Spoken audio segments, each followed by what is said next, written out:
Buenos días a todos. Al final también invito a mi compañero João Moutinho de Brasil para que participe en la presentación. Ya una pena que seamos los últimos, ¿no? Se nota, después de 3 días, todo el mundo un poco cansado, pero bueno, intentaremos ser lo más dinámicos posible. Me gustaría empezar por agradecer la invitación que nos hicieron desde Italcol y sobre todo desde la Agrícola, ¿no? Diego Ariza, por habernos invitado y bueno, haber sido un anfitrión excelente, ¿no?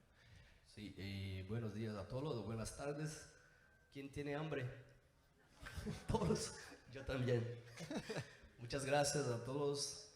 Para nosotros es fundamental y magnífico estar acá en Colombia. Y de antes de Eric, gustaría de hacer una mensaje muy positiva. Nosotros somos de Brasil, como 20 años casi de acuacultura. Y tenemos acá Balo de México, tenemos Ricardo de Aquabel, personas muy experientes que con certeza también entienden que vosotros acá de Colombia están muy bien. Parabéns. Bueno, pues primeramente nos gustaría empezar presentando un poco la empresa. Quizás muchos de vosotros es la primera vez que escuchéis hablar de IPRA, ¿no? IPRA es una empresa farmacéutica española que está centrada única y exclusivamente en prevención, ¿no? Fue la estrategia que fue siguiendo durante los años. Perdón. Durante los últimos años y únicamente trabajamos con biológicos, ¿no? Es decir, con vacunas. Inicialmente la empresa solo trabajaba con animal, pero desde los últimos 3 años pues hemos visto la oportunidad, ¿no? y también estamos desarrollando productos para humana y de hecho ya tenemos una vacuna del COVID y seguiremos trabajando en más. Me gustaría seguir con un vídeo para que entendáis un poco cuál es la filosofía de la empresa.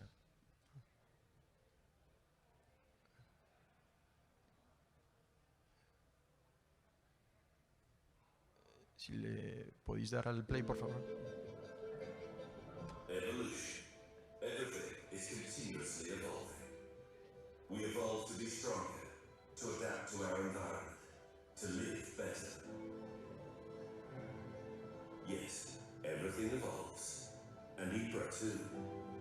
And the passage of time has shown us we've chosen the right path. That of prevention. A path that has led us to becoming experts in biotech vaccines and highly innovative services. That's why at IPRA, we continue to evolve to be stronger, to build immunity for a healthier world. An evolution that could only move us in one direction, towards prevention and people's health. A challenging and exciting journey that we'll take following the same values as always. To go as far in the field of human health as we do in animal health. IPRA, building immunity for a healthier world. Bueno, ya nos disculpáis que los subtítulos no aparecieron, pero un poco para que entendáis, ¿no?, la filosofía de la empresa, que ahora está tan en boca de todos. Trabajamos bajo el paraguas, ¿no?, de One Health, es decir, combinando la prevención en animal y combinando la prevención en humana, sobre todo ahora que tan importante es, ¿no?, como estamos viendo, por ejemplo, con el tema de enfermedades zoonóticas, ¿no?, como puede ser la viruela del mono. Entonces, la filosofía que tiene la empresa y bueno, la huella que quiere dejar es, bueno, sobre todo la reducción del uso indiscriminado de antibióticos, como posteriormente veremos y ya se comentó en varias ponencias, pero bueno, también pues mejorar, ¿no?, la sociedad a nivel sanitario, digamos. Somos una empresa de capital familiar. Empezó en Barcelona, cerca de Barcelona, todo el negocio. Aún así estamos presentes en 40 filiales. No somos ni mucho menos la empresa farmacéutica más grande del mundo, pero sí que es cierto que si solo tenemos en cuenta la parte de biológicos, es decir, de vacunas, sí que bueno, en los últimos años, en concreto, sobre todo dentro de la parte de acuicultura, estamos teniendo un crecimiento muy rápido y muy exponencial. Una cosa que nos diferencia sobre todo de otras empresas es que el modelo de negocio por el que apostamos es un modelo de negocio centralizado y únicamente tenemos dos plantas de producción, ¿no? Tenemos una planta de producción que está en España y otra en Brasil. En Brasil, al final, lo que hicimos fue un poco replicar todo el negocio que tenemos en España en cuanto a centro de I+D, centro de diagnóstico y producción. También ofrecemos una serie de servicios, ¿no? Tenemos unos centros de diagnóstico repartidos por todo el mundo. En concreto, los que trabajan la parte de acuicultura estarían en España y en Brasil. Y bueno, además de esto, sí que también tenemos otros centros de I+D, uno de los cuales, por ejemplo, está en Estados Unidos, en Carolina del Norte. Y bueno, la idea es que cada vez vamos abriendo más filiales a lo largo de todo el mundo. La última, si no recuerdo mal, creo que fue en Pakistán hace unos meses. Entonces, como comentaba, ¿no? La idea que tenemos nosotros es que se reduzca el consumo de antibióticos. Esto no es una cruzada contra los antibióticos, ni mucho menos, que también comentaba el compañero Mario Aguirre ayer. Pero sí que es cierto que se necesita una educación, ¿no? Y un uso racional, siempre y cuando esté justificado. Y es un poco lo que nosotros queremos trabajar. Y además, esto no es, no es solo una demanda del sector, digamos, o del consumidor, pero también a nivel de la Unión Europea y, bueno, como todos los países, pues es algo cada vez más fuerte, ¿no? Los requerimientos y la necesidad que hay para esta reducción. De hecho, por ejemplo, vosotros que algunos sois exportadores y vendéis en Estados Unidos, en Europa, por ejemplo, sí que el tema del consumo de antibióticos cada vez está más mirado, ¿no? Por parte de los consumidores y demandan un producto pues con pocos antibióticos, sin antibióticos a poder ser, y esto hace que los productores se puedan posicionar a los supermercados y le den un valor añadido muy superior al producto, ¿no? Si sobre todo tenéis que competir con, por ejemplo, con productores de Asia, ¿no? De China.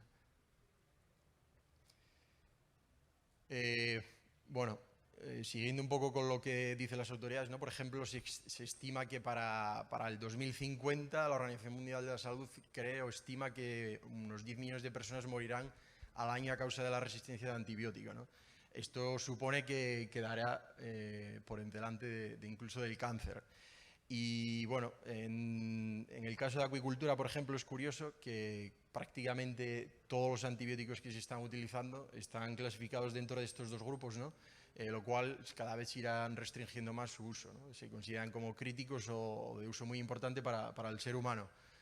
Entonces, esto lo que hace, ¿no? O lo que intentamos nosotros es presentar nuevas herramientas para poder facilitar a los productores o darles opciones alternativas a esto.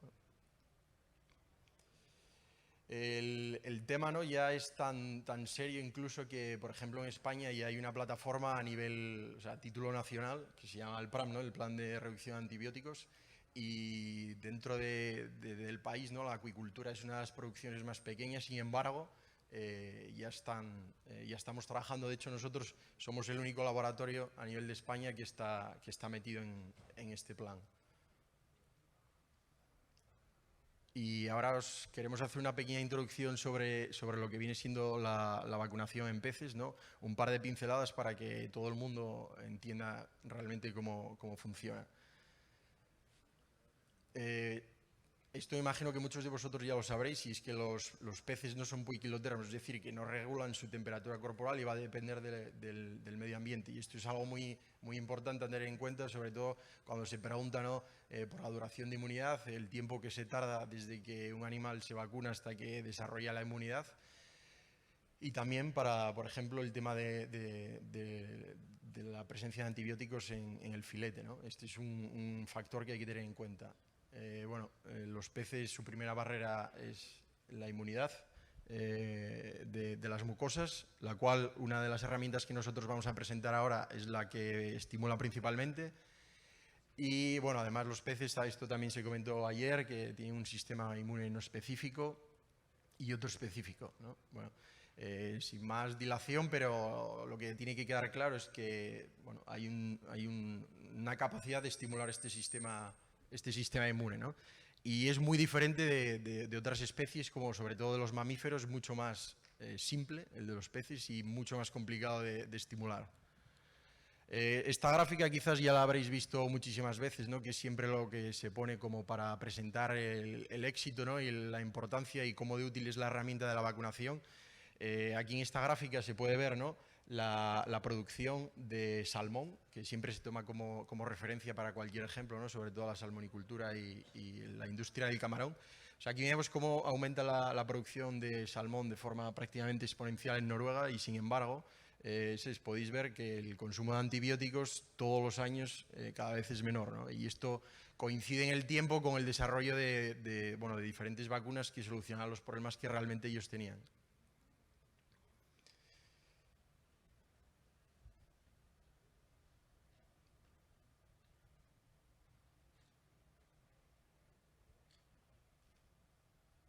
Vale, entonces nosotros la forma, ¿no? o las diferentes herramientas que tenemos dos aproximaciones. En cuanto a acuicultura se trata, tenemos una línea de productos comerciales y otra línea de autovacunas, ¿no? Posteriormente Joao explicará cuál es el concepto de la autovacuna, pero bueno, simplemente para que lo veáis, tenemos una serie de productos comerciales, sobre todo son para especies marinas y para trucha. Tanto aplicación por inmersión, que posteriormente hablaremos, y aplicación por inyección. Y de hecho, que el otro día se comentaba aquí que en Colombia ya se está empezando a trabajar alguna especie marina, como por ejemplo puede ser el mero goliat, y nosotros sí que tenemos en concreto tres productos que sí que son compatibles con esta especie, y ya los estamos utilizando pues en Israel, que es un productor importante de esta especie, y también en Turquía.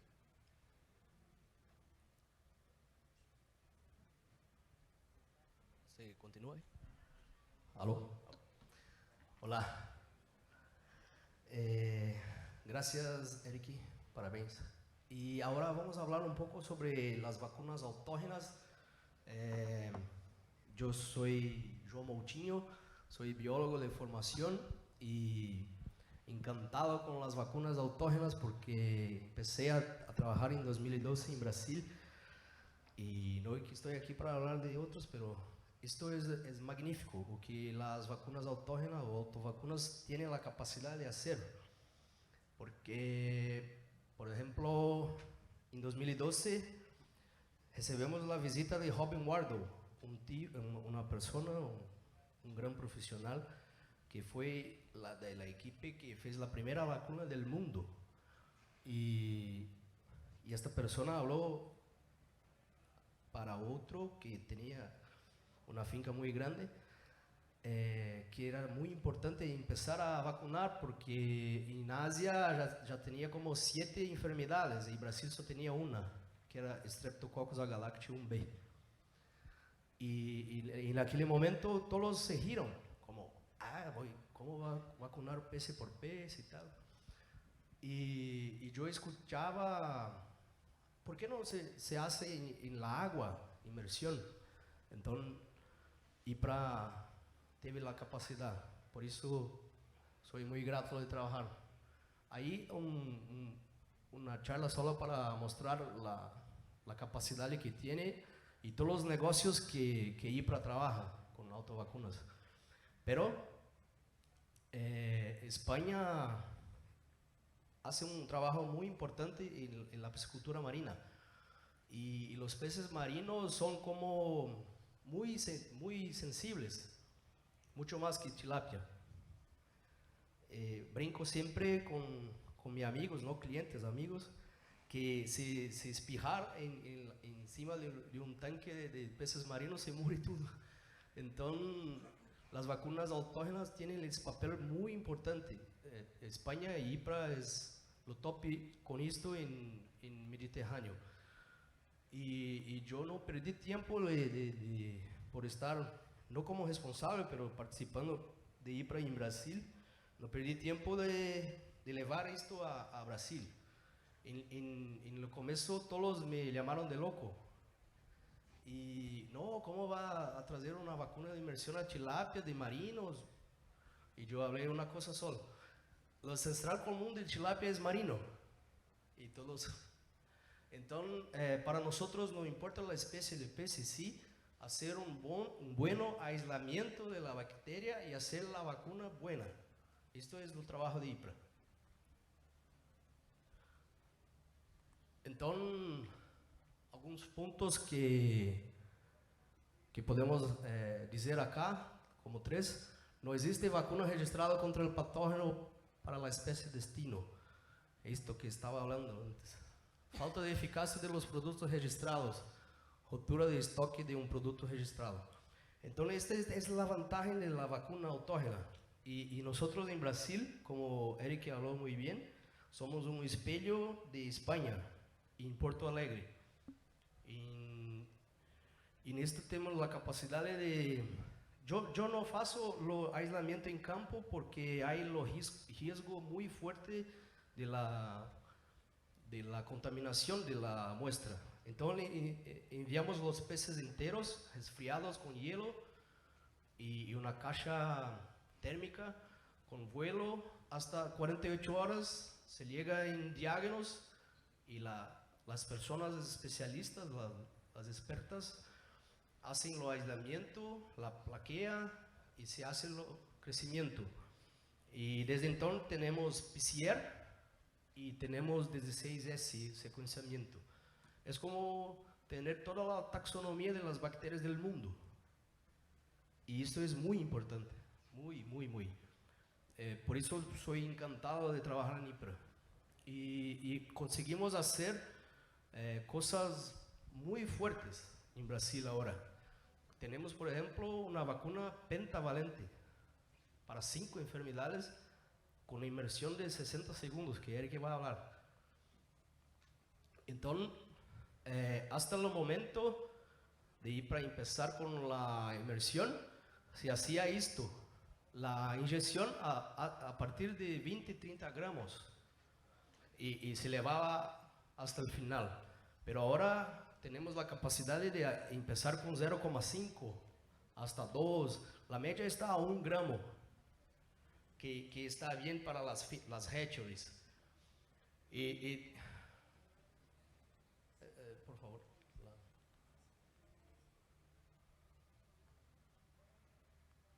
Listo, gracias. Entonces, desde este momento que empezamos acá hasta aquí, que como 60 días, 50, depende, pero la vacuna de inmersión tiene la capacidad de 4 meses. Y esto no quiere decir que sacamos la inyección, no.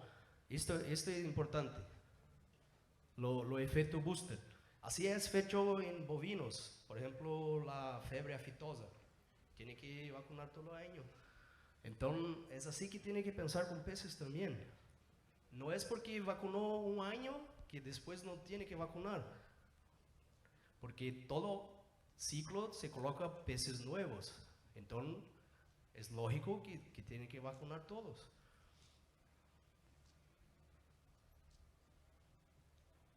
Eso nos posibilita entonces estos puntos: mayor sobrevivencia de albinos, reducción de portadores asintomáticos. ¿Qué es esto? Los peces que siempre van a continuar teniendo alguna... Es brincadeira, pero es verdad. Es como una gripe. Tiene los peces enfermos, pero no consigue mirar. Porque los peces están bajo de agua, no gritan, no churia, entonces no sabe cómo estás, pero está enfermo. Entonces, el programa de vacunación se hace esto. Evita que esté con gripe. Porque siempre vamos a mirar los peces que está con la pneumonía, ya está arriba, muerto, malo, pero el estado gripal es muy importante entender. El efecto booster, como hablamos, y lo costo-beneficio, todo esto es ahí.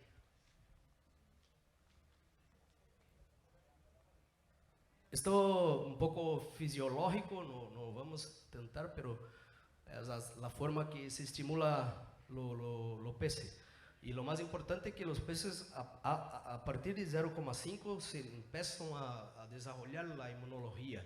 Y la inmunología que Eric va a hablar tiene 3 caminos de inmersión que va a explicar. Bueno, para seguir, un poco también lo que comentaba Joao, o sea, nosotros no solo tenemos experiencia, por ejemplo, con tilapia, especies mediterráneas, sino también como otra serie de especies para los productos comerciales y las autovacunas, ¿no? Entonces, como comentaba Joao, nosotros la aventura, digamos, en el sector de la tilapia la comenzamos en Brasil. Y cuando quisimos implementar esta herramienta, ofrecer esta herramienta de la vacunación por inmersión en el sector, pues bueno, había mucha gente que era escéptica y como comentaba antes Joao, pues bueno, no se creían que algo que es aplicable en marinos fuese a tener resultado en tilapia. Y de hecho llegamos a escuchar comentarios, ¿no?, que decían que las tilapias en estos tamaños tan pequeños no tienen sistema inmune, cosa que es falso, ¿no? A partir de 0,5 gramos sí que está científicamente probado que los peces empiezan a desarrollar inmunidad, ¿no?, a las diferentes especies que hay.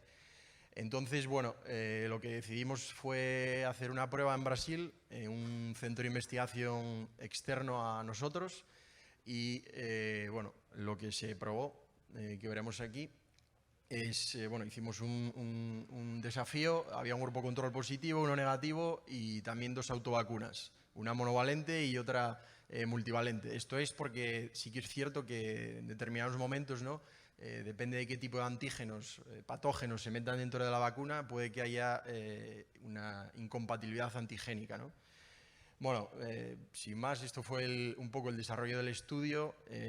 Simplemente decir, se hizo contra Francisella, en este caso.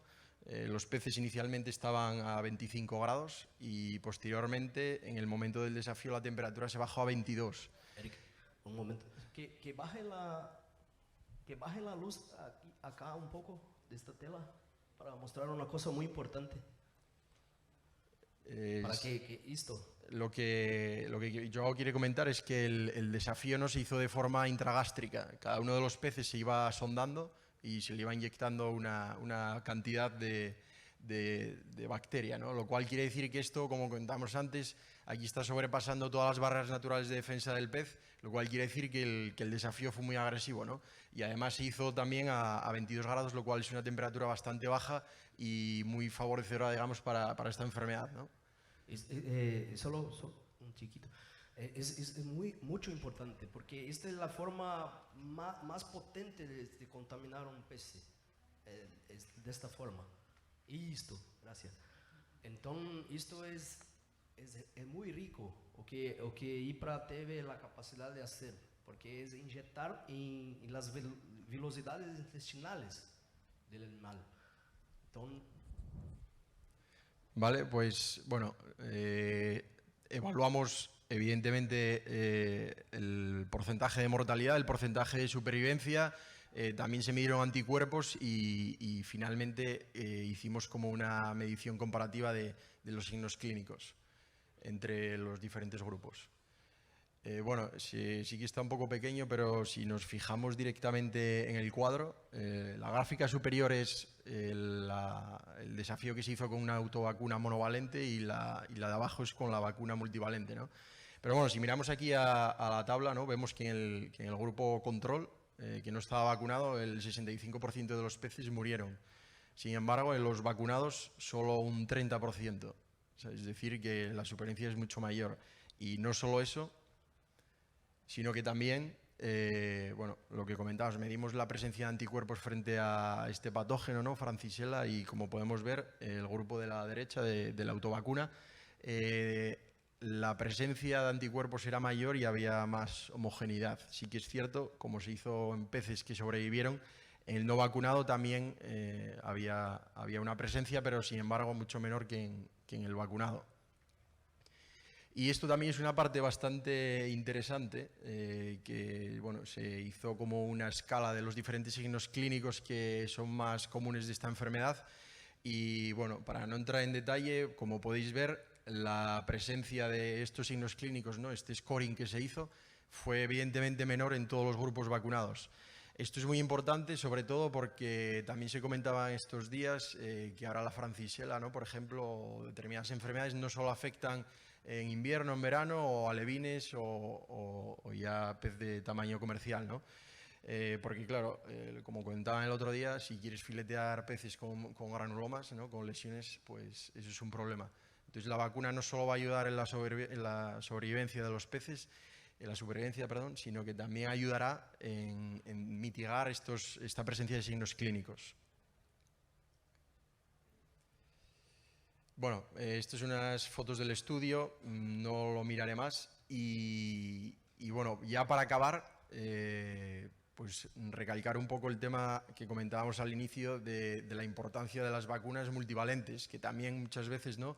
La gente solo se centra en un problema, con el caso de la tilapia sería el estreptococo, y en muchas ocasiones hay pues enfermedades que realmente están enmascaradas por un mal diagnóstico, ¿no? Y se asume que hay una mortalidad por una cosa cuando realmente es otra. De ahí la importancia que también se comentaba, si se quiere no reducir la resistencia a antibióticos, no solo por las pérdidas económicas, sino también por lo que va dictando la Organización Mundial de la Salud, pues esta es una de las pocas herramientas, evidentemente combinadas con bioseguridad y otro tipo de herramientas, ¿no? Y también esto se comentaba, el tema de la virulencia y la aparición de nuevos serotipos de determinadas enfermedades, ¿no? Al final, las bacterias son organismos, entre comillas, muy simples, que cuando crecen unos junto de otros siempre hay una transferencia de material genético entre diferentes especies. Normalmente son mutaciones aberrantes, es decir, que no van a éxito, pero en otros casos sí, ¿no? Y esto es lo que pasa, pues que aparecen nuevas enfermedades, nuevos serotipos, etcétera. Y por último, que comentábamos al principio, el hecho de que somos una empresa de capital familiar, pues nos permite cierta independencia a la hora de tomar las decisiones y de saber dirigirnos hacia donde queremos ir, y nos convierte en un partner fiable. Gracias. Muchas gracias.